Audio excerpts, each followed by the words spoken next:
Welcome to Hail Varsity Radio, the voice of Husker Nation. Insight, opinion, expertise, with the biggest and best names talking Nebraska across the state. Join the show on Twitter at Hail Varsity and at Schmidt_radio. Call in at 402-466-ESPN or 1-800-825-5865. Here's Chris Schmidt. Welcome to it. Great to have you in on a Monday. It's Hail Varsity Radio, presented by the Nebraska Lottery. Chris Schmidt, Elijah Herbel, and you. We have gone from referees and what could have been against Wisconsin to Black Friday and Iowa week to kind of a swan song that is not meant to be for Adrian Martinez in 2021 as the Husker signal caller done with an injury. We'll hear from Scott Frost on that. Numbers to get in if you want to chime in. Welcome to do it. 466-3776, 466-3776, 800-825-5865. Can email Chris at hailvarsity.com. And find us on Twitter. Give us a follow at Schmidt_radio. At Herbal Essence for Elijah Herbel. And that's how you can chime in and participate in the show. And there's been a high volume of anti-Adrian crowd with the mistakes and the missteps. There's been a high level of Adrian backers. God love you. We have not been immune from questioning some decision-making or wondering about some of the missteps. But to be honest with you, the kid is going to finish this season with nearly 3,400 yards of total offense in 11 games. That's over 300 a contest. That's 27 touchdowns, 14 passing, 13 rushing. This is the number you gripe about. 13 turnovers, 10 picks, 3 fumbles, and it's almost 10 yards a pop. Throwing the ball, almost 6 a carry when it comes to running the football. So it is just unfair. It is absolutely unfair. A guy like Adrian Martinez can't go out against Iowa, a team he led back as a true freshman to force overtime. Had to kind of sit and watch and then go in 19 different moments. 2020, it was a strip sack that ended Nebraska's would-be game-winning drive around midfield. And it sounds like a shoulder issue that Scott Frost said is going to have to get worked on. And if it's a shoulder issue that requires surgery, and you know Adrian came in with a labrum issue that made him miss his senior year of high school, that is just devastating for him because you've had a knee, you've had a jaw, you've had a left shoulder, you've had potentially a right shoulder, and he has still gone to bat, gone up to his head coach, never made excuses, and not missed a start through this season. Hell, if you don't get or like what you see from Logan Smothers or Heinrich Harburg, A, that's okay. They're young. B, let's see if Adrian can throw left-handed. I kid. I absolutely kid. But back in the day, Darian Hagan was ambidextrous, and I wouldn't have put it past Bill McCartney to throw him out there if he only had one good arm. In all seriousness, though, man, this just hurts.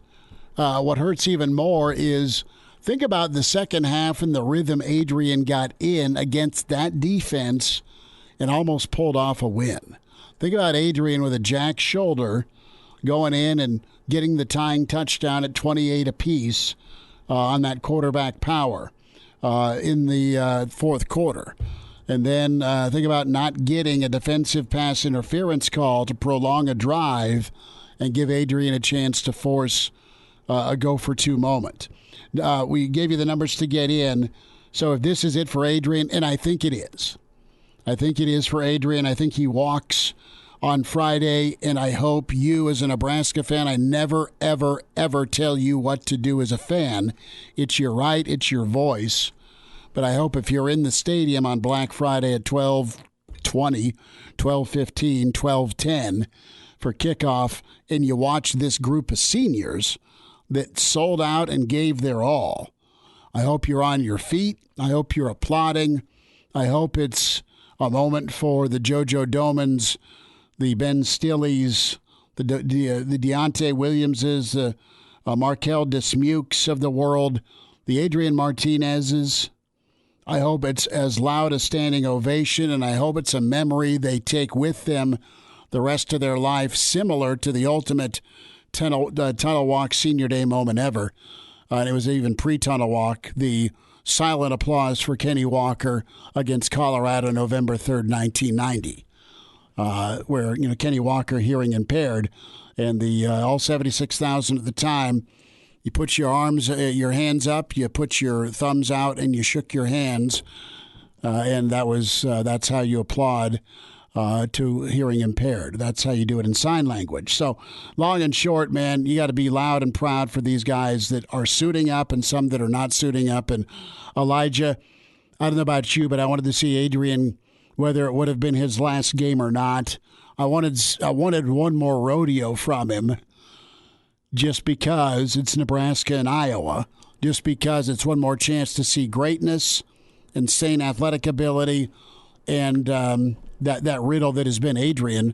And if it is his final hurrah, what could have been against Wisconsin at the goal line? Yeah, you wanted to send Adrian out with a win.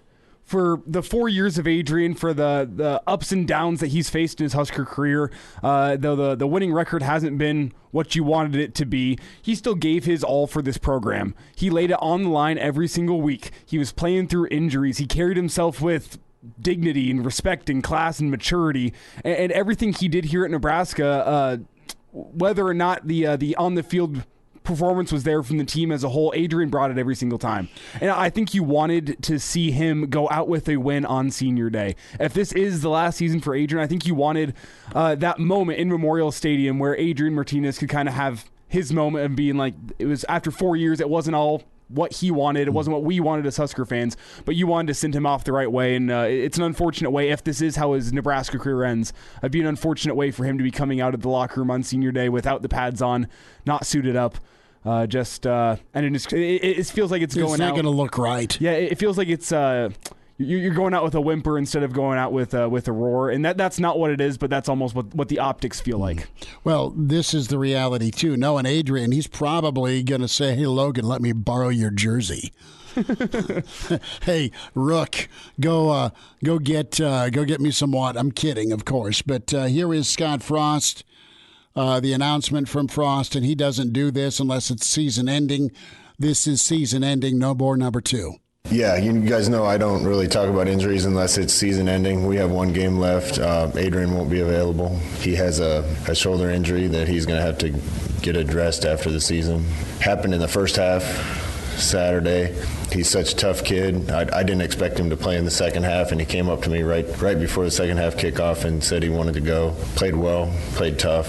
Feel terrible for him, but appreciate him, and we're going to have to be without him Friday. More from Scott Frost, future, Adrian's future, and they'll have a talk. Let me just throw my 2 cents out on this.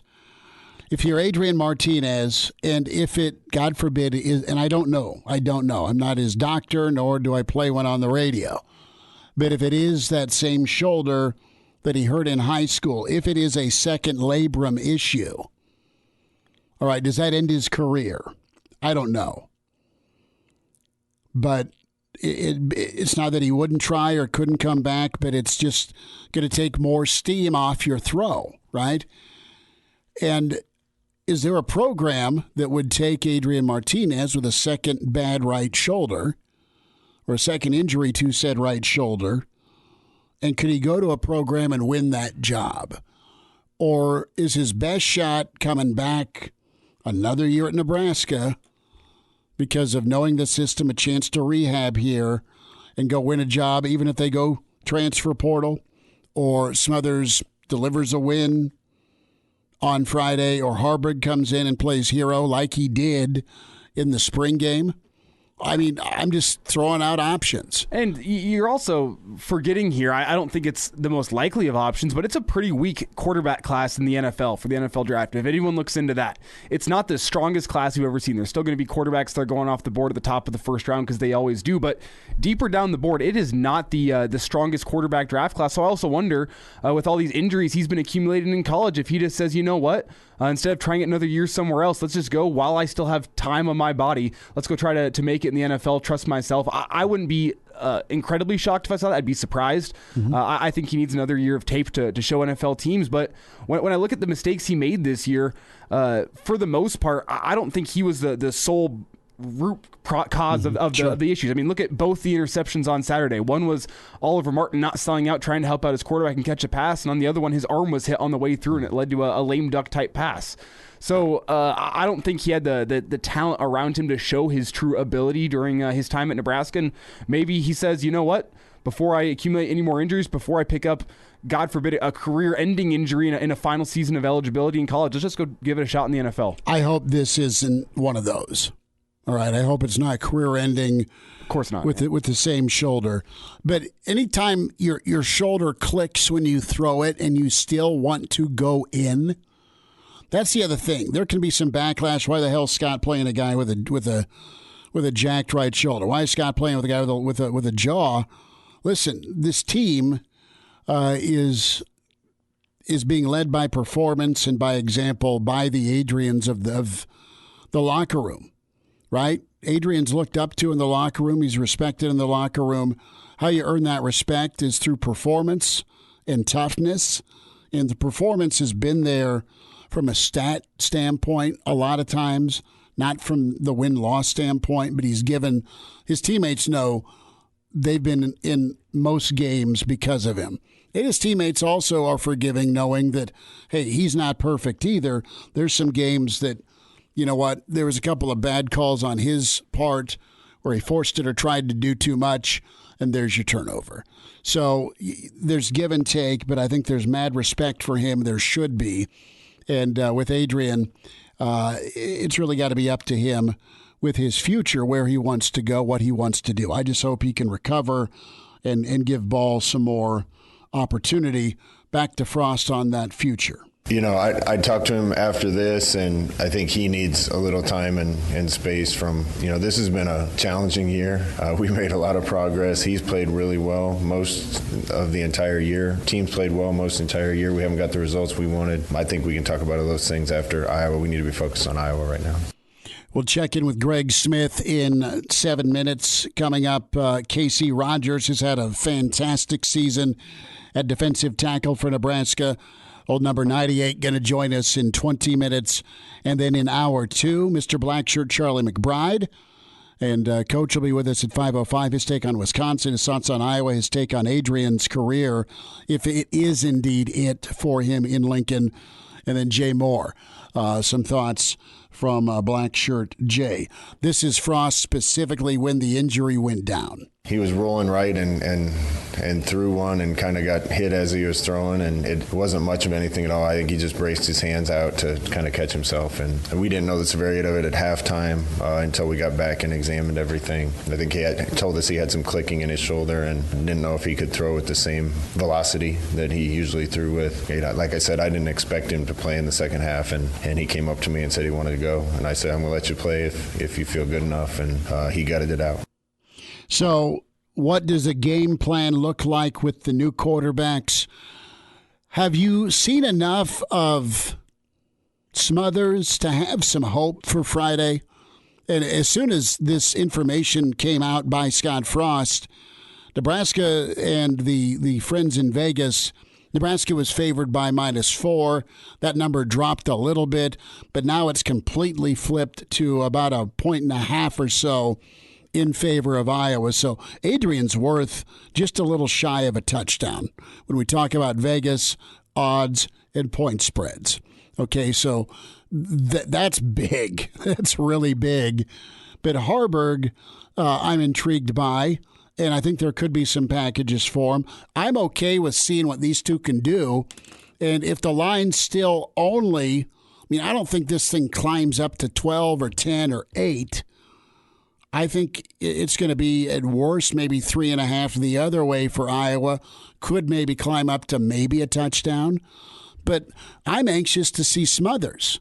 I'm anxious to see what Scott Frost does in what he does from a game plan standpoint to put his quarterback, a tough kid, a coach's kid, a good mobile threat in position. And I've seen a guy not nervous, no knee knocking, no fumbled snaps, none of that in mop-up duty against Fordham, but specifically in sudden change moments like Michigan State. I think they can run him. I think he knows how to get hit. I think he knows how to take a hit. I think you can see some more option. And I think you can jack with some play action. And I think you can get Iowa, as good as their back seven is, I think you can get Iowa on some play action off of even maybe some option. I think you can see a lot of option on Black Friday by Logan Smothers. And I think he's a beast. I think he can be really, really good. It's just really new for him. Smothers been here a while, and maybe it's something that they don't see or haven't been confident in with him throwing the ball in practice. But guess what? He isn't going to waver with making a decision. I think that's a strength of his, Elijah, is his ability to make a decision and go with it. They can put enough together in the passing attack, like you just saw against Wisconsin, roll in the pocket, finding Austin Allen one more time. Yeah, and before we get out of here this segment, I just want to mention I did say in the post-game show Saturday that... you thought he was done with the shoulder. I thought he was done with the shoulder, and you doubted me, Chris, but... Well, let me Elijah Herbel, Husker Insider here. No, there we go. If you got a clicking shoulder... Yeah. We didn't know the severity of the injury. Yeah, you shouldn't have been playing, or it's surprising you were playing. Greg Smith next. Hello, listener. Hey, it's Chris Schmidt with Hail Varsity Radio, and I wanted to let you know about a special deal just for listeners of the Hail Varsity Radio Show podcast. We're offering $10 off the annual subscription price of $29.99. That means that you, for less than $20, can get everything we do. 10 issues of our monthly magazine, our annual football yearbook, and all the premium content we produce at HailVarsity.com. Just go to HailVarsity.com/subscribe and enter in the promo code GBR for $10 off a full year of Hail Varsity. That's HailVarsity.com/subscribe, promo code GBR. And we're back Fellas, think we could listen to the radio listen? on Hail Varsity Radio, presented by the Nebraska Lottery. Yes! That's awesome! Casey Rogers going to join us here in 15 minutes. Black shirt defensive lineman Jay Moore next hour. Mr. Black shirt Charlie McBride on the way. Greg Smith with us. Recruiting insider, HailVarsity.com and magazine. Greg, did you think Adrian was playing as hurt as he was in the second half? No, I didn't think it was that bad to where he didn't. He would end up, being ruled out on Monday for the next game. I thought, he was dinged up, but we've seen him play through so many things that I didn't think it would rise to the level of him being ruled out for the Iowa game. No, I thought that was pretty surprising. It was, and if it's the same shoulder and the same issue that made him miss his senior year of high school, that's tough to take if you're a quarterback, and we'll see, where things land with his future. What do you know about Smothers? What do you know? What can you tell me about Logan?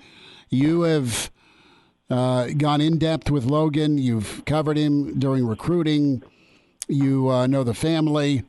And what is his upside? What are his talents and traits with this opportunity on Friday?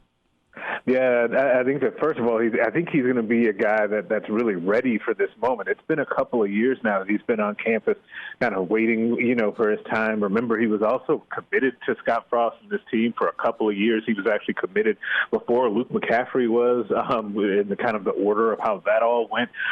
So he's been waiting for a long time to be the starting quarterback at Nebraska, gets the shot in an unfortunate circumstance here, but the shot is here.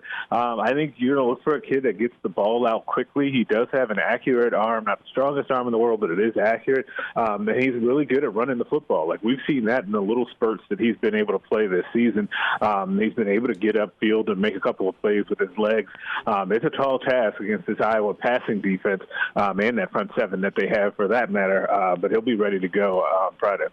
Greg, in some of the film you've seen on him and just some glimpses we've gotten here, you know, he kind of reminds me of, and when I say Eric Crouch, I want that bold and underlined. I'm not saying he's Eric Crouch. Please no. Let's hear what I'm saying. What I am saying about his comparison to Crouch is a guy that took a lot of shots, delivered a lot of shots, but he's a running quarterback, a mobile quarterback that knew how to save his body from that knockout shot. Do you feel or see that with Logan based on what you've seen from him, you know, back in high school? And I remember seeing a pic you tweeted out of dudes in the hospital after a championship game. So the guy's iron tough, clearly, but is he a guy that is going to be able to take some punishment if Nebraska is going to lean on his legs, which is the strength? Yeah, that is going to be the huge question, not just for this game, but also I think for his future at Nebraska, right? I think for him to be as effective as Nebraska will need him to be and to maximize his potential, they're going to have to utilize his rushing skills. And if they're going to do that, because he's not the biggest guy in the world, he is going to have to learn how to dodge those huge hits. He's done it so far. Like, he's taken a couple of big hits just in the time that he's been in, but obviously popped back up. That's it. And if going into the offseason, I feel like that would end up being a huge point of emphasis as we're talking about kind of him being in either a battle next year with Harburg, a transfer guy, whoever. I think that'll be a huge talking point of whether or not he can avoid those big hits. We'll have a little more data after this weekend. Greg, a thought with just the game plan here against Iowa. Elijah and I were touching on that, just figuring out what you do next if you're Coach Frost here. And I'm not sure, what you got at running back, although I liked Scott. I thought Scott got lathered up in the fourth quarter. The offensive line's been problematic with tackle play, but that's not saying they can't get better. It's just what they are right now. So what do you do? What's the game plan here? Is it similar to Wisconsin? Do you just kind of let it fly? Man, that's tough because the difference with Wisconsin and Iowa is pretty significant when it comes to pass defense. I thought that was the way that you could kind of get Wisconsin as much as you're going to get them, right? Knowing how good their defense was. That was the weaker point with the pass defense. But it's flipped with Iowa, where Iowa's pass defense is their strong suit. I think you're going to have to throw, if it's me calling the shots, you throw caution to the wind a little bit and lean on more of that option game. And we're throwing caution in the wind because you're opening up to more hits in that case. But Harburg will just have to be ready just in case. I think the best shot in that case would be to lean on Smothers running that option with some of those orbit plays, the wide receivers getting in the action, and then having Scott and Step kind of carrying the load from the backfield as well. I think that's the best way about it. But still, you're going to have the offensive line take steps forward for any of that to be able to work. Yeah, the run game is going to be really key on Friday, in my opinion, Greg, especially with the young quarterback in there. So do we know the status of Ramir Johnson moving forward? I know Scott likes to say when guys are out for the season, and we haven't heard that yet about Ramir, but we also haven't heard that he's going to be healthy for Friday, have we? One more time, Elijah's. I have no idea what the issues are with this mic in here today, but okay. Greg, do you have me? Greg just didn't want to hear you. Call him back. Yeah, your guess is as good as mine with this mic in here today. Well, I think he got dropped. So, yeah. Just for the record, on the soon-to-be podcast for Monday's show, we did not hang up on Greg Smith. So, there's that. And we're getting Greg Smith, Recruiting Insider, back on the show. You can follow him on Twitter at GregSmithHV. We're going to reset this for the world to hear. So, Greg, that was not us. I don't know what happened there. No, Monster got it. No, it's okay. It's okay. Elijah, proceed, my friend. Greg, do you have me? Yeah, I got you. Okay. Now we're good. But Greg, I was just asking about the run game on Friday, specifically with Ramir Johnson. Usually Scott Frost will indicate when somebody's out for the year, and we haven't heard that yet with Ramir. But we also haven't heard that he's going to be ready to go for Friday. Do you have a read on what his status is going to be for the game on Friday? Yeah, based on how Frost kind of said what he said today, I would not expect to see Ramir Johnson. I don't know anything kind of beyond that at this point, but I would expect to not see him and then them continue to go with the group that they had for this last game, which I thought there were some encouraging things, to be honest. From both Steph and Marvin Scott. And so we'll see kind of how that plays out. But I think with the way that things have been going with Ramir, and he's been running so tough and hard that you hate to see him kind of end his season on an injury note as well. Greg, I want to get into the quarterback development. Nebraska's going to have a new quarterback/offensive coordinator coach at some point. We both like Super Mario. There's been a lot of shade thrown at development beyond Adrian.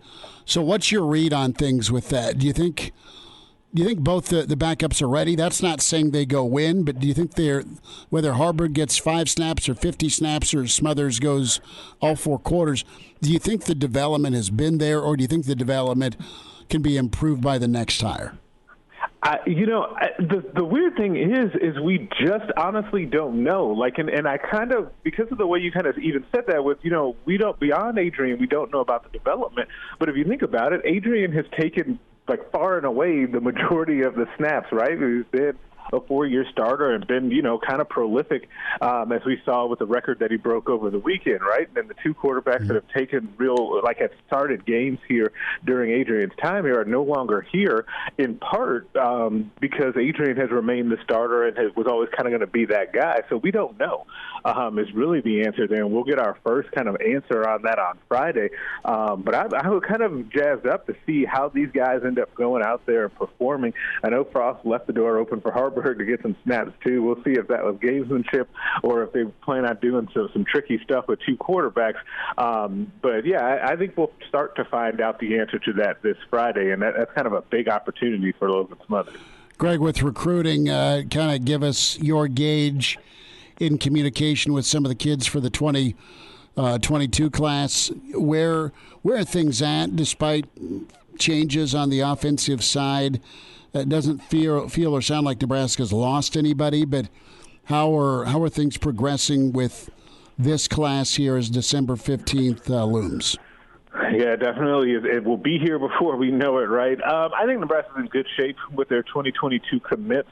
I don't think that you're in any real danger with anyone on the offensive side or the defensive side. I don't want to make it sound like somebody on the defensive side, but we're talking specifically offensively because of the changes, except for maybe Victor Jones Jr. That would be the only guy to keep an eye on. And really the primary reason is not because he hasn't been rock solid to Nebraska since he committed back in April. He has, but he's been the guy that's had the most teams after him, even after his commitment, because he had a really good season down in Florida. And then we'll kind of see, like, one of the huge questions here, and Nebraska's going to have to figure it out quickly, is what's happening with the rest of the 2022 class. I don't think there's going to be many more high school players added. We're going to shift all of the attention essentially to JUCO and transfer portal. That can be kind of iffy. We'll see what happens with new assistant hires. Like, there's a lot in the air and to go on here over the next couple of weeks with recruiting. What is behind Nebraska's current tackles? And just from a system standpoint, what do you anticipate here? Do you got a guess on which way the offense could move? Boy, that's tough. And I don't think that here's the thing. I don't think that the offense is going to change a ton, like in a big way. And I think this is kind of related, though, to your offensive line question, which is I think that you could have tweaks on the offensive line, whether that's body type of what type of players the new offensive line coach is looking for, what he can develop and what he can get out of some of the guys that are behind tackles that Nebraska has. We saw Brock Bando get into the game on Saturday. That Brant Banks has been working out at tackle. Teddy, obviously, who was injured, will be back in the mix hopefully for Nebraska next year. Like, there's a lot to work with there, but what can the new offensive line coach get out of that group, and what is he looking for when it comes to the linemen that he likes is going to be huge, too, because I think there's 15, 16 guys on the offensive line room on scholarship. There's a lot to pick from. You just got to see what you can get out of them. Any visits or folks making their way here for Black Friday? About 40 seconds. So there will be visitors. I know that like Richard Torres is coming up for an unofficial visit, and he's excited to do that. There will be a couple other guys. Denzel Moore is a 2023 Georgia kid, inside linebacker that really likes Nebraska. He'll be here. And I'm still kind of sorting out if they're going to have any official visitors, but I think it's going to shape up to be a pretty decent weekend for them. Greg Smith. Greg, we will see you on Black Friday, bud. Enjoy the turkey. I'm excited for you to tweet out pictures of your turkey and all the fixings, man. Oh, I will definitely do that, man. You guys have a happy Thanksgiving. You too, bud. Happy Thanksgiving to Greg Smith, recruiting insider. HailVarsity.com and magazine. Good stuff on, well, what Nebraska does next at quarterback, what they get. Defensive line play has been strong. Casey Rogers been anchoring that. He's next on Hail Varsity. Hello, listener. This is Brandon Vogel, managing editor of Hail Varsity, and I wanted to let you know about a special deal just for listeners of the Hail Varsity Radio Show podcast. We're offering $10 off the annual subscription price of $29.99.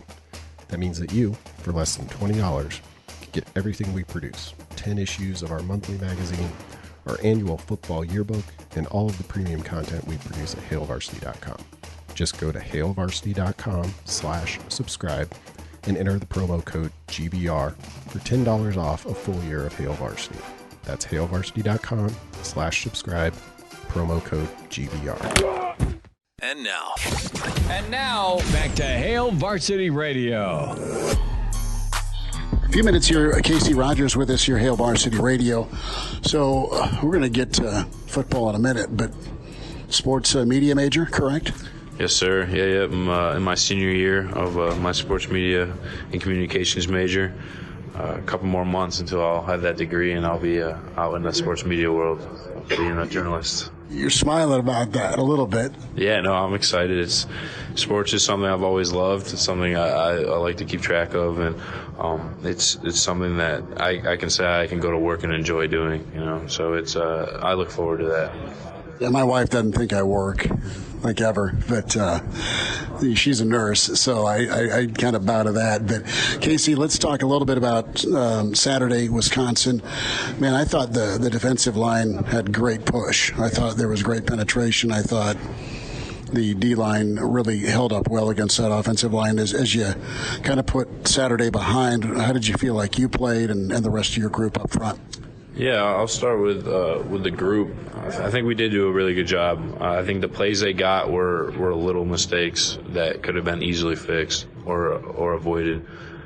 It was more of a missed tackling that really screwed us. It was, like I said, little things. I don't think that it was, like you said, it wasn't like they were getting pushed on us and blowing us off the ball. It was a good battle up front, to say the least. Personally, I think I played pretty well. A couple of plays I'd like to have back here and there, but that can't think like that. So I'm excited, and I'm going to take that game and carry it over the next game, and top what I did that last week and do better this week. Tell me about your journey this year with injury recovery, and then more and more time. You're getting more and more snaps, and obviously it's a luxury to have the depth you guys have, but also you want to be in there on some key downs. How's this year progressed for you? Yeah, obviously it started out pretty rough. An injury 2 weeks before our first game. Had to really focus on getting myself back and not missing too much of the season, but also coming back at the right time for me. I didn't want to push myself too much, to risk more of an injury. But yeah, no, it was a process. I worked a lot with the trainers. Had to stay involved with schemes and stuff like that, because as soon as I was cleared, I didn't know when I was going to be put on the field. I approached every game like I was starting, as I still do now. But I just really had to focus on, the main thing is the main thing. I had to get myself back, get myself ready, and make sure that when I'm out there I can produce and be consistent. And that was kind of the tough part at first. Was right when I got back, it was a little frustrating because I was rusty, and it was just I wasn't playing like I was before I got hurt, which was understandable. But as time went on, I got more and more comfortable with my leg, using my leg, and got more used to wearing that brace. And now I feel back to full strength and back to where I was before I got hurt. and I just got to keep going with that. There's one game left to show what I really have, and I'm excited to be able to have that opportunity and go out there and put it all on the table. Interested to get your take mentally. Was there some trepidation about trusting that leg versus the physical recovery? Yeah, I mean, it was when I first got back, it was a lot of subconscious things that I wasn't even aware of. And the only reason why I was able to see what I was doing was because of watching film. Like, for example, I would take on a double team and I wouldn't even put my leg on the ground. And I didn't know I was doing that, but it was just my body's way of trying to protect myself when I didn't even need to do it. And the only way to really get out of that is to just get more and more reps and make yourself more and more comfortable on it. Mentally it's really frustrating because I was having a really good fall camp. I was pushing for that starting spot, and then I get hurt, and then I come back and I'm not playing the same. So that's automatically going to be really frustrating for anyone to have that deficit in playing your playing ability. But just like any injury, you got to overcome it. You got to it's just as much of a mental battle as physical. And, you just got to, keep pushing and keep getting those reps in and trust that, you don't come back as strong as you were before you got hurt. Iowa is at the end of the slate here and a tough season. But what do you think of this defense? What's it like to have been a part of a defense like this that really was pretty special around Lincoln? Yeah, I love playing with these guys. These guys are my family, and I'm blessed to go out every game and practice and be able to play alongside all these guys. It's going to be tough losing a lot of these guys next year, but I'm really excited for the guys we have coming up and the guys who are staying. But this has been a special year defensively, and it's really unfortunate that we really weren't able to. The record didn't really show that because a lot of times defenses like this will be forgotten because of the record. But within the program, this defense will not be forgotten. We know these guys were, some of the best players that ever stepped foot here, and unfortunately, that's not going to be shown. But yeah, it was a blessing to be able to play on the line with Bastilli and Damien, all those guys. Those guys have decisions to make too. But even in the back end with a lot of the DBs and linebackers, this was a really special group. Who are you closest with? Who'd you come in with, and who have you been able to kind of bond with, and then partner with on that line of scrimmage? I would say that I came in and I'm close with Tate Wilderman. He was in my recruiting class. Both of us were D linemen when we first got here, and we lived together too. So we naturally kind of bonded at first. But right now, I'd say the thing is about the D line room, and what's so special about it is that we're all really close. You can name any of the guys, and I'd go to bat. I'll jump in front of a train for a lot of those guys, all of them, to be honest. I think Damien and I have a special bond. One because I lived with his brother. I know his family pretty well, and I get a lot of what he thinks, and we just have that connection. And then Stilly and I, he's been here the whole time I've been here. He's kind of the last one that's like that. So I've always looked up to Stilly, and he's kind of helped me get to where I needed to be too. And that'll be really sad when he's not here next year. But I think he's done a really good job of helping me and Ty develop, and we'll be able to take those ropes next year as being the older guys and the vets on the D line. But like I said earlier, there's not a guy in that room that I wouldn't take a bullet for, and there's not a guy in that room I wouldn't sit down and watch football with any day of the week. And we're all really good. We're a family. That's what it is. We're a family. And Coach T has done a great job of establishing that culture and that type of environment in that room. We love everyone in that room, so it's a great time. Last thought, and Casey Rogers with us, going to be one of the leaders for Nebraska on the defensive line in the future, and really great overcoming injury this year, and he's made a lot of splash plays. Casey, a take on Iowa and Coach Chin and his background with Iowa. What would a win do for this team as you guys head off into to the end of the season? Yeah, I think a win here would do a lot. It would, it would set next year. It would already start next year on a good note. Coming off a win, especially versus Iowa, our rival. Coach Chenander being from there, I think that's obviously a special game for him. He, being an alumni, I bet he wants to take them down too. But yeah, no. It would send out, and another thing, it would send the guys who've been here through it all, the whole chain with Coach Frost and Coach Riley. It would send those guys out on a high note, being in Iowa and getting that trophy back. But yeah, no. I mean, it would do a lot of really good things, and we it's a trophy game. So, being able to bring that hardware back to Memorial Stadium is something that we talk about all the time. It's the biggest game of the year right now, and we're excited to be able to play it. Casey, good to spend time with you. Thanks so much. Yeah, thank you. Really appreciate it. And now, back to Hail Varsity Radio.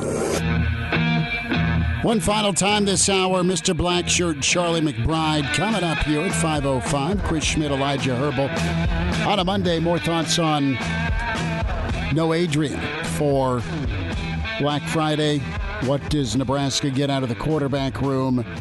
And about everybody else. Numbers to get in, 466-3776, 466-3776, 800-825-5865. Coach McBride coming up, Jay Moore in a little less than an hour. Many thanks to Casey Rogers. And good hearing his story about able to battle back from injury. Elijah, that dude's just played well. He's not gotten the most snaps, but, man, he's been effective with his snaps, getting penetration, making tackles. He's good for a big tackle, a ball game. It seems like either early when it's his rotation time, and we don't know what D Boogie's going to do, if he'll take off to the NFL. We don't know what Thomas may do, because he's been giving really nice snaps as well. We know still he's gone. So you got Polar Bear that came in for a handful of plays and did well on that 4th and 2. And then you've got Ty Robinson. But if you got Robinson and Rogers together, and that's it, along with Polar Bear mixing in there, it could work. But you've got a slew of guys to pick from this year that really paid off. And I think what Casey does best is something that we've talked about in this development of the Nebraska defense. That's having a fresh guy who can come in and do your job. So it's so important to have a guy that, after the offense has picked up 2 first downs and now it's 2nd down and 6 or 3rd down and 3, you got a guy that can come in and give you quality plays coming in fresh off the bench. Like if your starter needs a rest, you have another guy who can step up and come fill the void. And sometimes just being fresh against an offense line that's tired can be super valuable. And he shows that. So we'll see how he would do in a starting role if he does decide to come back. I love how low he gets, and I like how he fights off blocks.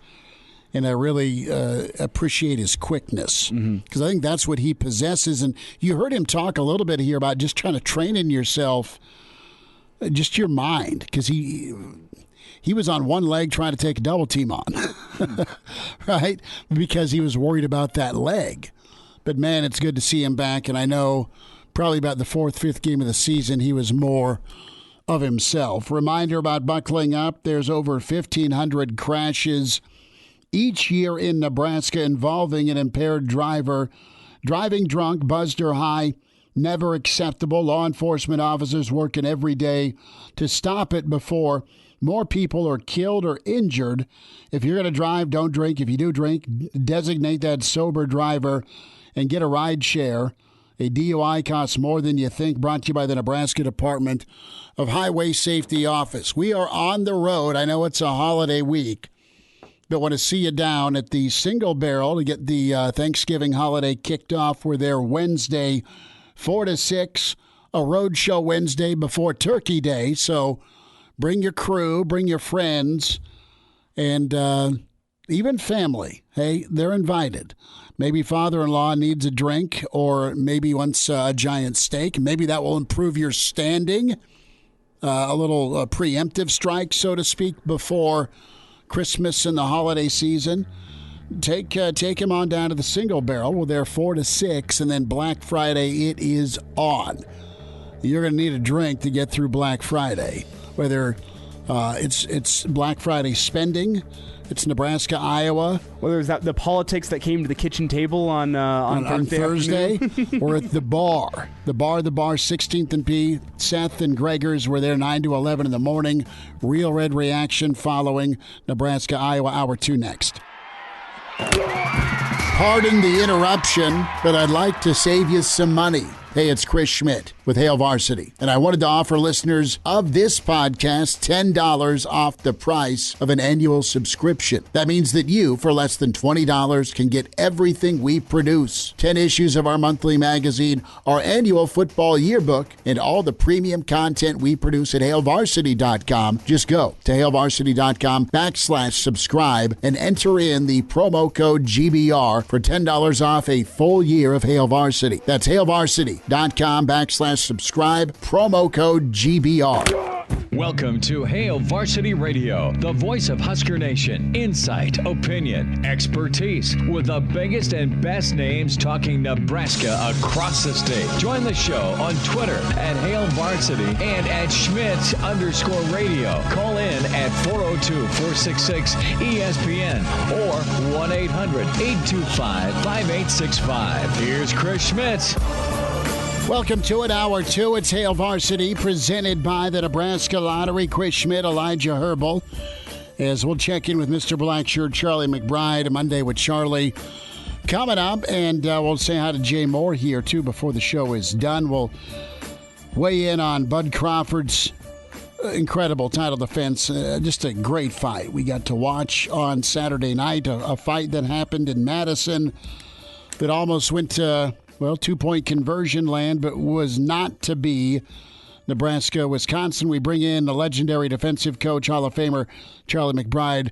Coach, so did you have cake or ice cream or both for the your 59th birthday the other day? Well, my wife bought me a cake, and but she only put 4 candles on it, trying to make me feel better. Well, good. So, that's thoughtful. But that's how old I felt. A little older than that. No, I get it. Well, we're happy you had a great birthday. Nebraska tried to get you a win against your former team, Wisconsin.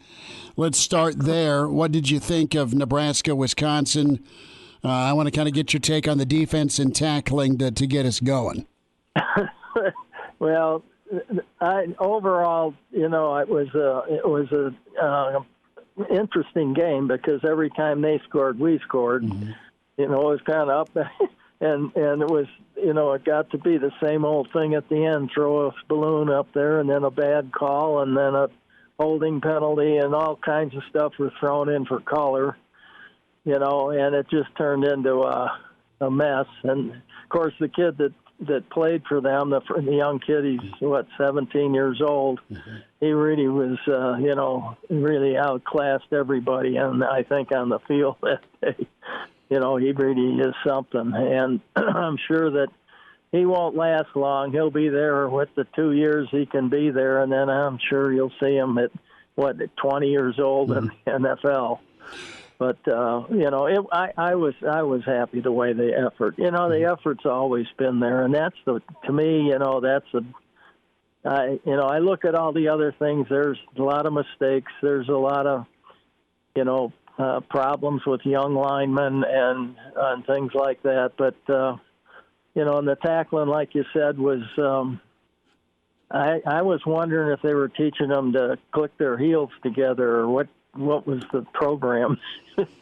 But it was, it's frustrating, some of the tackling. But you got to understand, sometimes the credit goes to the guy running with the football. Well, I think you nailed it. I think Allen's going to be that special a back, and you'll have to ask Paul. And I think he's a Wisconsin kid. Allen's just that talented. Right. And yeah, and they didn't know if they wanted him at linebacker or safety, and they're like, well, with your feet, let's have you carry the football, and he's 6'2", 240, and he's got jet fuel, man. But I'm interested, Coach, to get your thought on the penalties here, specifically the holding and the offensive line play, and just why guys stop moving their feet on the edge on the offensive line, and then also the interference. In your career, there's been a lot of calls that didn't go Nebraska's way. That was pretty bad at the goal line to end the ball game. Yeah, that was really, I hate to say it, that was really uncalled for. And if some other official didn't step in on that one, there's something screwy. And, I mean, it's just not screwy, but it's just an idea, well, I'm not going to change the outcome of the game. And they give you that stuff. Well, we're going to let them play now. Well, then they changed their whole philosophy of how they were calling stuff before. Mm-hmm. And, I mean, the holding going on was atrocious. I mean, you could see it a mile away. And we've had games like that where we had one official who I swear that all the years I was there, he was there. He coached. He did basketball too. He never I don't know if he took a flag to the game, but I mean, holding was not one of his calls, and he's standing right there behind the linebackers and looking right at the center and all this kind of stuff, and never did call a holding call. And I even confronted him on it as time went on, and he just doesn't pay any attention to that. He's not going to throw a flag. How did that conversation go? I'm sure you were pleasant and gentle, weren't you? No.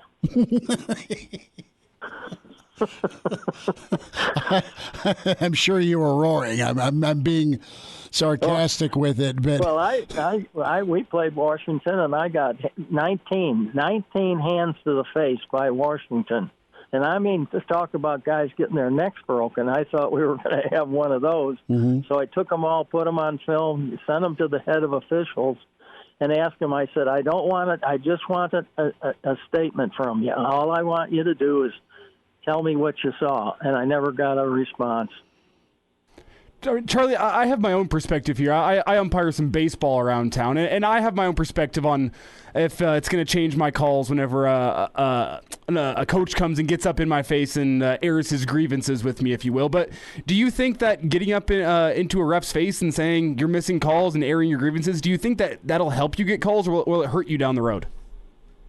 Probably going to hurt you down the road as an official. I mean, anytime an official we used to have a thing in the Big 8 where the coaches at the end of the year went with the officials to a meeting, and actually the officials were known the penalties mm-hmm.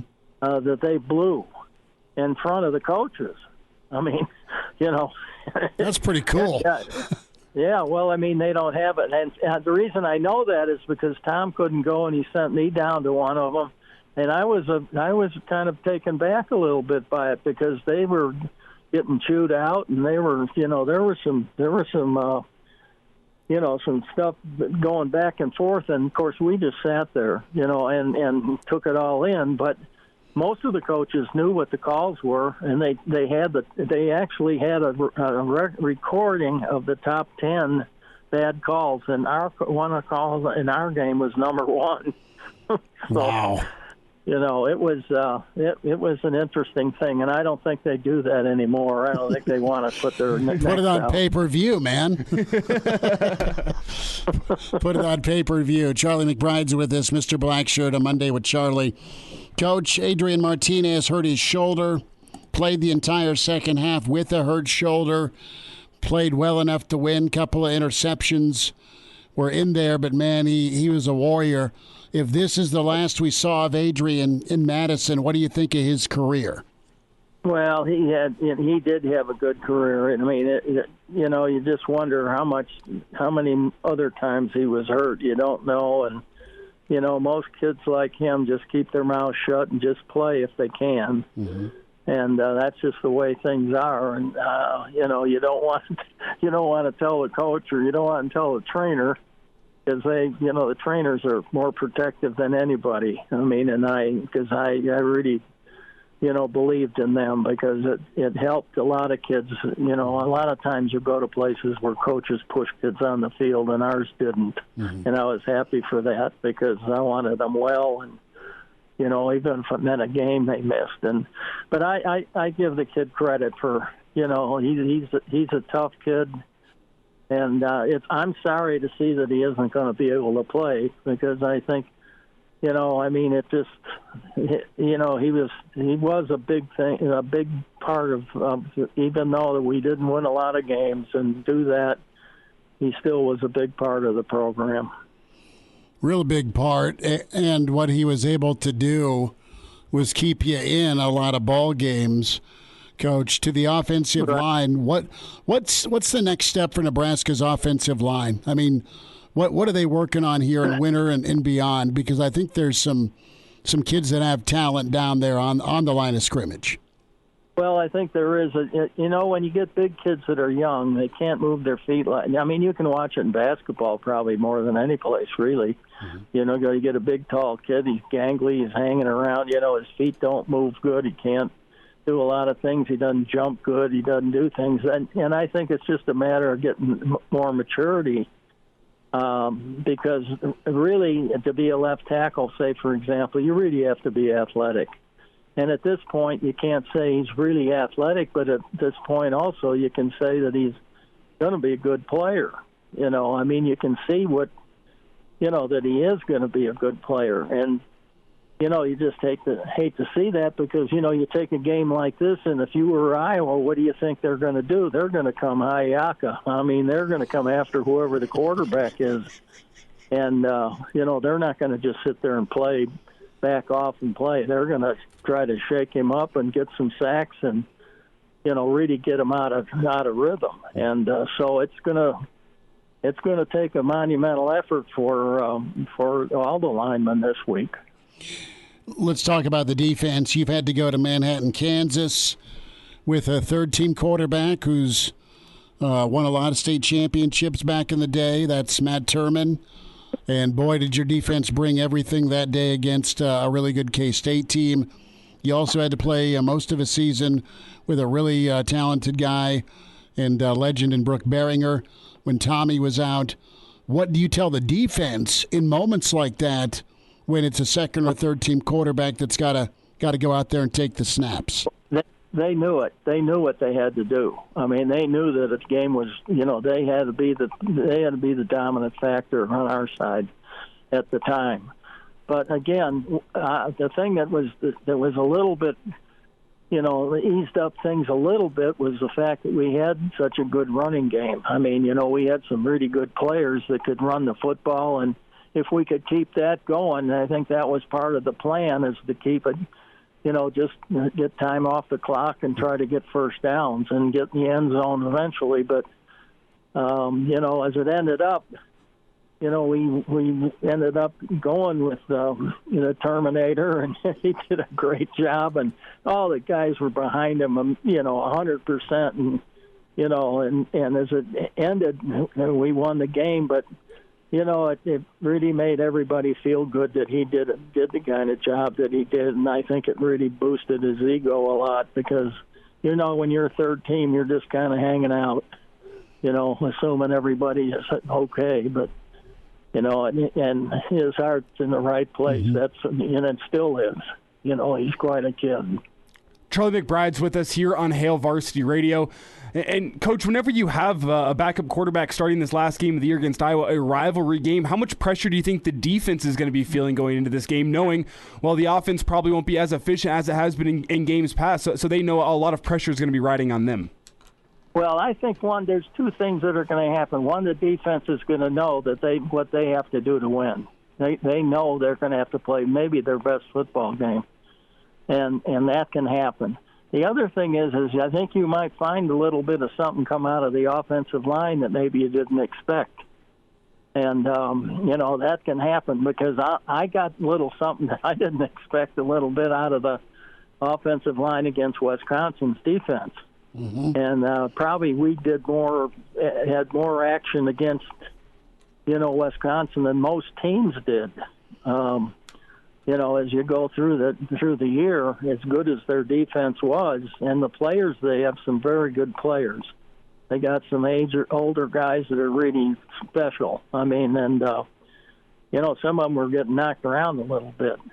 So, I think it's it can be a sound game if the quarterback can manage the game and get a few first downs throwing the ball or even running with the football that isn't, keep it going. I think the defense will understand what they really have to do.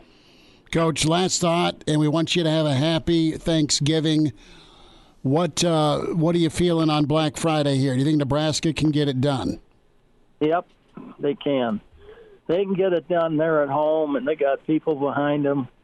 And, I've always said the one thing is you got Thanksgiving going, so play for the ones that love you, because they'll never let you down. And so that's the thing I think that's important, that these kids really, think about playing for somebody in their family, or do something that really, is meaningful, because a lot of them, really deserve. They played quite a lot of years and it kind of had a rough time. So they need something good, and I think this will be it. Are you cooking the turkey, or are you going somewhere? I'm cooking a turkey I had it was last year's supposed to be, and it's been frozen for a whole year, so I'm going to check this baby out. Are you going to deep fat fry it? Just Debbie and I are the only one. No, it's going to have to go in the oven, I think. I'm afraid of a deep fat fryer with it. The thing weighs 25 pounds. So, and it's two of us. I wonder if we can finish it. Well, that's the goal. That's the mission. See if you can hammer 25 pounds of turkey down in 2 days. Yes. Well, we were going to have more people last year, and we ended up going somewhere, and then so we decided we'd just put it in there and try to save it and see what we could do. And this year there's just the two of us, so we're going to start cooking that baby. It's going to be about Wednesday. So it'll be good. Coach, happy Thanksgiving. We'll check in with you Monday. Same to you and all the people back in Nebraska. Keep after those kids and just give them a little prayer for them, and they can get it done. Coach, appreciate you much. Take care. Okay. Bye now. There he is, Mr. Blackshirt, Charlie McBride. We'll dive into Nebraska and Iowa Black Friday. Hail Varsity continues, presented by the Nebraska Lottery. Pardon the interruption, but I'd like to save you some money. I'm Brandon Vogel, managing editor of Hail Varsity, and I wanted to offer listeners of this podcast $10 off the price of an annual subscription. That means that you, for less than $20, can get everything we produce: 10 issues of our monthly magazine, our annual football yearbook, and all of the premium content we produce at hailvarsity.com. Just go to hailvarsity.com/subscribe and enter the promo code GBR for $10 off a full year of Hail Varsity. That's hailvarsity.com/subscribe, promo code GBR. Chime in 402-466-ESPN or email the show, Chris@hailvarsity.com. Just try me. Back to Hail Varsity Radio.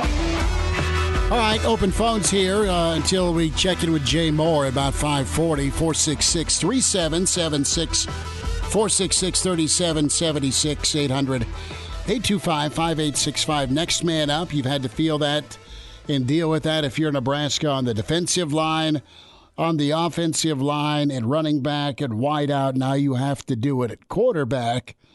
And here is Coach Frost on Harburg. Here is Coach Frost specifically on Smothers.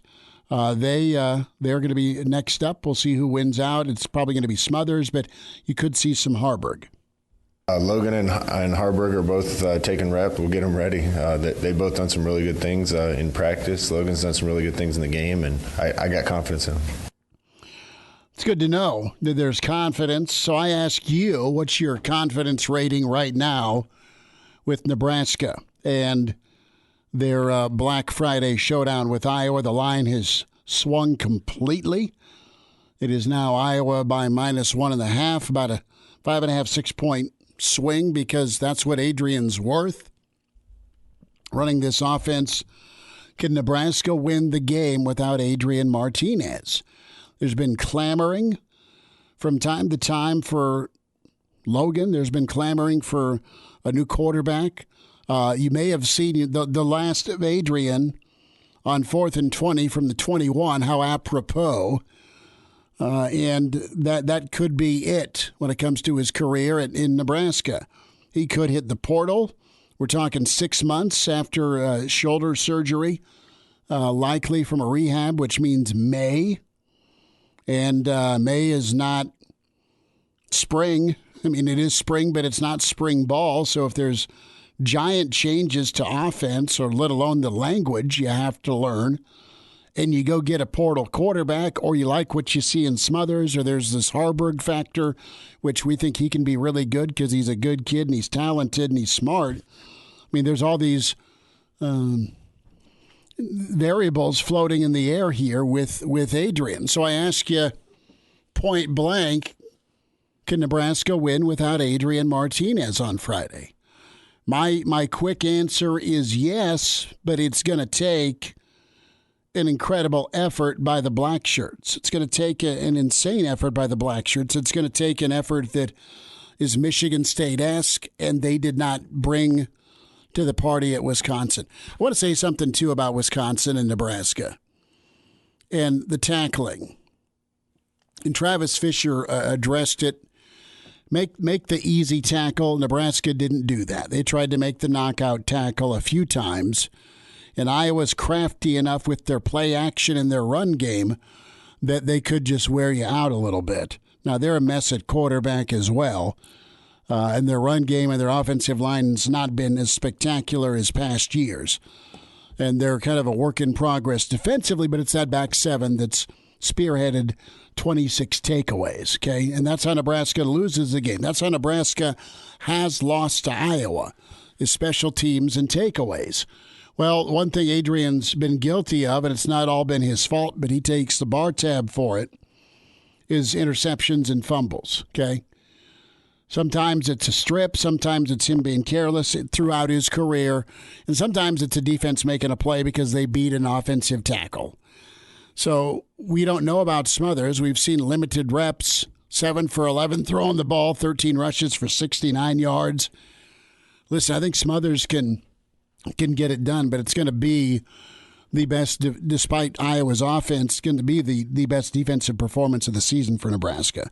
That's what it's going to have to take. And I think what this offensive game plan is going to look like is a lot like what Nebraska's game plan looked like with Luke McCaffrey at quarterback last year. You're going to be rolling him out outside the pocket, trying to get him some easy throws to get him some rhythm. Those over-under type concepts where you got one guy going 15 yards deep, one guy going 5 yards deep, and they're both running the same way as the quarterback who's rolling out, and you just give him the option. You're trying to get a guy in his zone to have to make a decision. Do I come up and fill up, or do I go back? And it kind of lets that quarterback get into rhythm, and that's what we saw a lot of with Luke McCaffrey last season. I think back to that Penn State game, and I think we're going to have a similar-looking offense this year. I wonder how creative Frost is going to get. That's my question here. Is he going to see this as a time to be kind of flexible? It's audition time, brother. That's my question. Absolutely audition time if you're Logan Smothers and Heinrich Harburg, but don't let it be detrimental to the team. I'm interested in some of the decision-making that we get from Logan. I'm interested in the game plan with leaning on the run game and finding a running back and sticking with it. I like what I saw from Scott against that Wisconsin defense. Let's see what Scott can do. With all due respect to Marquise Stepp, if it's pass protection and he's in, good. If it's him running the football, he just has no burst. Doesn't have any burst at all. He does finish runs like a Nebraska. No, he finishes runs, but there's no burst. I mean, there's no escapism. There's no ability to avoid. He's just kind of running into a car crash. And I know he's a big back, but I liked what I saw from Stepp. I like what I saw from Belt, and I think you could run those two. And, of course, Toure and Betts with some orbit option. And I think you can find both tight ends. How creative do you think Frost gets? Do you have an over-under on how many Wildcat plays Scott Frost runs? No, man. That's my question here. Is this Logan Smothers audition time where, hey, it's your offense. If you can't get it done, we'll bring in Harburg, but for the most part, it's going to be your offense? Or is Scott Frost going to say, well, our leader is down here, so let's just find a way to win this game. Let's start getting creative with the offense. That's my question. You owe it to the kids to just go try and win it. Okay? In the same sense, it can still be audition time for Logan. But I think you tailor the game plan to what you've seen him do well and what you think he can do well. So I think it'd be interesting to see something like Xavier Betts getting some snaps in at Wildcat, run some read option. No desire to see that at all. No desire to see that whatsoever? No. Running between – Xavier Betts running between the tackles? No, give me like the Wildcat and have him run a read option type play. Just keep it simple, man. And you've already got your running quarterback. That's fair. In Smothers. That's fair. Just let him do that. And you know what? Maybe you hit some of these crossing routes that your other buddies missed.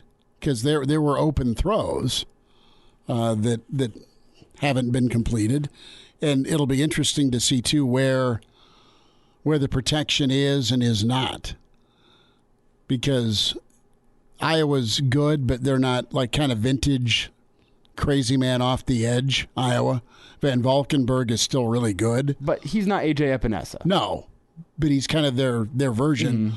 Where does he stack up to what Wisconsin was throwing at Nebraska?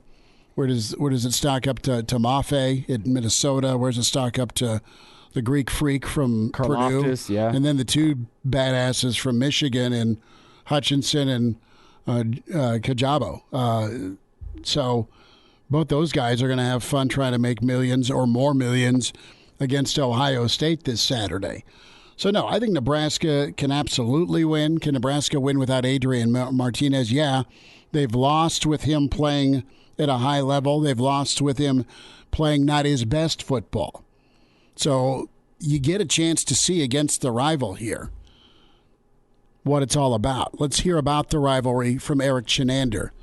Defensive coordinator nailed it today, and he's sounding more and more like a head coach, hopefully later rather than sooner if you're a Nebraska fan. You know, Iowa's done a really good job in running the football, and they marry up their play-action passes really well with their run scheme. Just like Wisconsin, I think they're an ascending group on offense.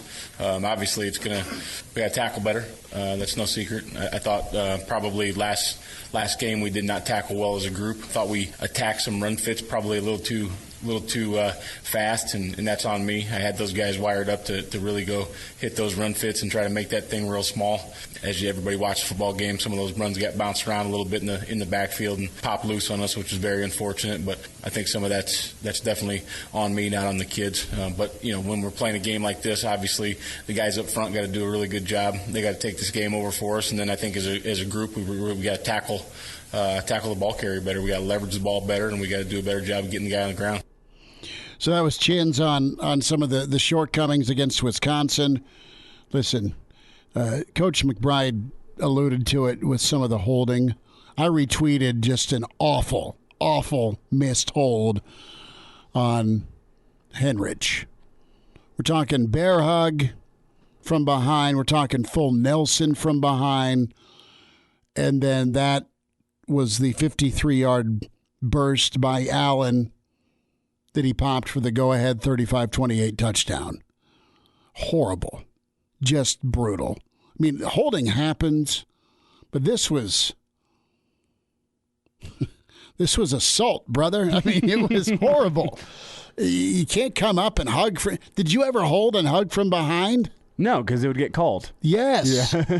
And then did you ever put your arms up under someone's armpit, like in the wash at the line of scrimmage, where there's a lot of 300-pound dudes all kind of mixed together? But I feel like Wisconsin gets the benefit of the doubt with some of those things. Why? You couldn't miss this because Henrich is right there. He's trying to move to his left, and then he's engulfed by someone that's grabby. It's brutal. So rivalry, though, important to Coach Chins. The black shirts and the 6-year guys, they want to send it out the right way. Yeah, this rivalry, I think it means everything.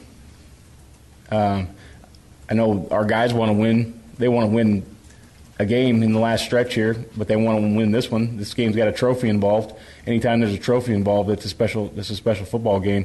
Obviously, for me growing up in that state, there's a lot of people that I know. They're going to be cheering for Iowa, which is, obviously adds a little fuel to the fire.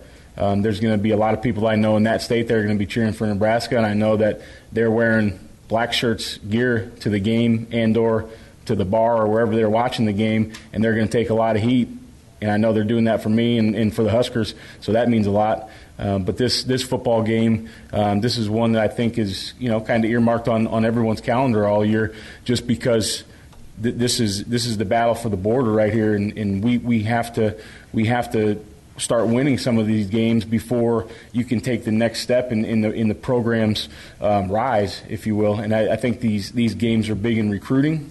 These games are big for the team, and this, a win in this kind of game can set you up for where you want to go next year. It can set you up a little bit as we go off recruiting. So I think this game is super important, not only about the rivalry, but also just the aftermath that a win could mean to the program. Jay Moore's next on Hail Varsity.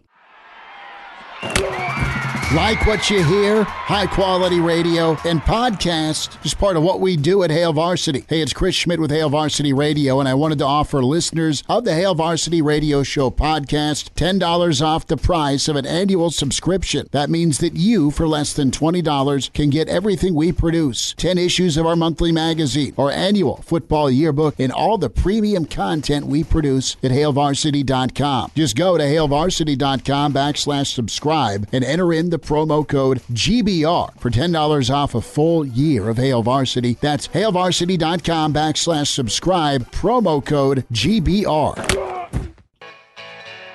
All-State, 2-year starter, and rush in for the Big Red and NFL vet. Is Dudeness or Duder or, El Duderino if you're not into the whole brevity thing. It's Black Shirt Jay Moore with Hail Varsity Radio. Back into it. It is Nebraska-Iowa week. We welcome in Blackshirt Husker NFLer Jay Moore, standout Husker, and, of course, Big Red wrap-up. Jay Bird, you gearing up for Turkey Day? How are you? Oh, yeah, gearing up. Currently got done working out, sitting in the sauna here, taking care of this weekend's festivities, and then getting out of me, and then, let's be honest, getting ready for Thursday, Friday, Saturday. So got to take care of the body. Do you just give the steely-eyed look towards the clown in the sauna that doesn't wear a towel? I mean, is there a threat of violence? Let's be honest. If there's a guy that's coming in, he's literally in his birthday suit. I'm out. Come on, dude. Like, what are you doing? Put a towel on. Like, what is this supposed to be, like a Russian bathhouse? I don't know. I mean, this is not how it's supposed to go down. Turkish prison. I mean, you can't do it. Wear the towel. Nebraska not waving the white towel. What an effort against Wisconsin. Ground yardage notwithstanding. What'd you think of Madtown? I didn't think it was going to be that high of scoring. I thought it was going to be fairly low scoring, but I thought the game was going to be close. I thought Nebraska, I kind of underestimated. Allen's obviously a really good running back, but not having JoJo out there in the defense, I think that caused some issues with them obviously being able to gash us and him Allen going for over 2 bills. So that was a little surprising, to be honest. He really didn't throw the ball. I mean, it was just a little play action, dink and dump here and there. They maybe took a couple shots for what I can remember. But Nebraska's offenses have had the number here for the last couple of years against Wisconsin. So not surprised they're able to move the ball and get some things going. And things could have been a little better. Obviously, the O-line protection had their issues, and Corcoran had a little bit of a rough few snaps. Overall, it was solid. I'm not surprised by the close outcome. It'd be really interesting to see if we could have got that call at the end of the game there. Obviously, where he did get there a full step early. I don't know how you missed that, but effort was good. Execution can be better at times. It's just another one-score game that I felt like this game was going to be a close one, and it was. Jay, the no call, I mean, it just seems like Nebraska's on the wrong end of calls. Do you think that's a coincidence, or is it just the byproduct of a 3-8 football team? That's a little bit. It's a little bit of a byproduct. When you lose a lot of close games, man, it's always been a play here or a call there. You can always look back and say, man, that was the game, right? Well, you look back at some of our bigger, you only have 3 wins, but Western and Fordham and Buffalo, man, you can't really pick out a play because the game was well within hand. But these close games come, whether it's a made field goal or I forgot they returned the opening kickoff for 7. I mean, again, against Wisconsin. So those type of plays, when you're not executing and you're not winning the close games, it's always going to come down to a player or two. And I think it's more coincidental, but I mean, you have to make that call. I know sometimes the referees are kind of told to swallow your whistle a little bit. I think they're going to swallow their whistle when it's late in the game and it's a fourth down play. But he got there so early, and he had a guy right there. So I don't know exactly what they were seeing, but that just happens, man. Those plays just become more monumental in close games, and I mean, hell, all of our games this year have been close. Jay Moore's with us, Hail Varsity Radio, talking Nebraska football. Now, Jay, I wanted to get your take on Nebraska coming off of a bye week. They didn't tackle at all against Minnesota in the first half. Nebraska tackling poorly against a good back and good offensive line this last Saturday. Is that something that you're surprised by, or has it come down to what you don't do during the bye week? Do you think Nebraska's live enough during the bye week because they've been really rusty defensively when it comes to contact? Yeah, that's a good point. Kind of forgot they're coming off a bye week. They haven't performed well for bye weeks under Frost. I don't think they've won after a bye week since he's been here. Listen, Allen's really good. There was a couple times they should have got him, but like Cam Taylor-Britt coming up and trying to throw a shoulder in there, that just doesn't work. Even on the opening kickoff, we had a guy run down there fast and he was trying to make a play, but at this level, you just can't just throw a shoulder into a guy and hope you're going to knock him down. It might happen in high school, but this is big time Division I football. And then you got to bring your feet and your shoulder, and you got to wrap up as best as possible. So it was spotty and it was dodgy, but we were playing against good offensive lines and good tackling issues. And I'm pretty sure Allen has, we're not the only team that has struggled to tackle that true freshman who's only 17 years old. I think he'll continue to gash the rest of the competition that he faces in his career at Wisconsin. But I think in general, Nebraska hasn't played well coming off of bye weeks, and that's something to be concerned about. Offense was really in rhythm. They ran just well enough, and Adrian was on point despite some of the hurries. Now, he wasn't sacked, but the holding calls reared their ugly head. Jay Moore's with us. Jay, let's fast forward to Black Friday. What happens? Does this losing streak end? Does the streak against Iowa come to an end, or is it more heartache against the Hawkeyes? You watch Iowa play, and their offense is not that good. But again, sometimes when we play against teams that don't have the best offenses, we make them look a little better than what they need to be. I think Iowa has lived and died off the turnovers this year. So if Nebraska can take care of the football and not turn it over, just like in any game, and I think Nebraska was -2 against Wisconsin. That's just tough to do to win on the road, but yet some credit to them to keep that close when you are -2. So I think it's going to be another close one. I think they're going to play well. It's the last one. You got nothing to lose. You are coming off a short week. Both teams are coming off a short week. Illinois or Iowa just played Illinois and got a win. But I don't see that being an issue with Nebraska. I think they'll play tough. They'll have a lot of effort. This is the last game of the year, right? You don't have anything else after this. All the time in the world to take care of your body and do whatever you need to do. So I think they're going to come out and play well. For some reason, it's hard to say that they're going to win just because we haven't seen it. Maybe once in the year on a high note in a one-score game and get it done. But it sure helped my mental stability after looking into next year. It's just gonna be a close one. It's gonna be a close one. It's gonna come down to the kicking game, special teams, and the turnover game. And that has not played well for Nebraska this year. Thanksgiving question: what piece of the Thanksgiving Day spread is Nebraska football? Is Nebraska football the turkey? Is it the cranberry, the stuffing, pecan pie? What would you equate Nebraska football to this season? Man, that's a good question. That is hard. I think I'm going to say, because I think Nebraska, even they are 3-8. Like, let's be honest, they are a better 3-8. I don't want to say the best 3-8 football team in the country. You can. You could. So I would say they are, supremely underrated and undervalued at this time. So to me, that's going to be the cranberry sauce, right? Because I'm a big cranberry sauce guy. Like, you got to have it with the mashed potato stuffing and the gravy all over it, and in one bite. I think some people don't like it, but they've never tried it, and they think that's kind of weird. So I think I'm going to say they're the cranberry sauce, because I think that's very, very undervalued amongst the spread of a Thanksgiving dinner. Well, there we go. Jaybird says cranberry. Brother, enjoy the steam, enjoy the turkey, and we'll see you Friday, bud. All right, sounds good. Thanks, buddy. We'll dive into a steak and a beer bet coming up. NFL Monday Night Football, Giants, Tampa.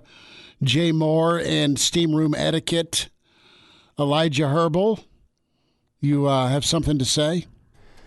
I consider steam rooms. It's like that old adage: if a tree falls in the forest and there's no one here to hear it. It's the same way in a steam room. If you're naked in a steam room and there's no one there to see it, were you ever really naked in the steam room? You can be naked, but you're okay. But you'll cut.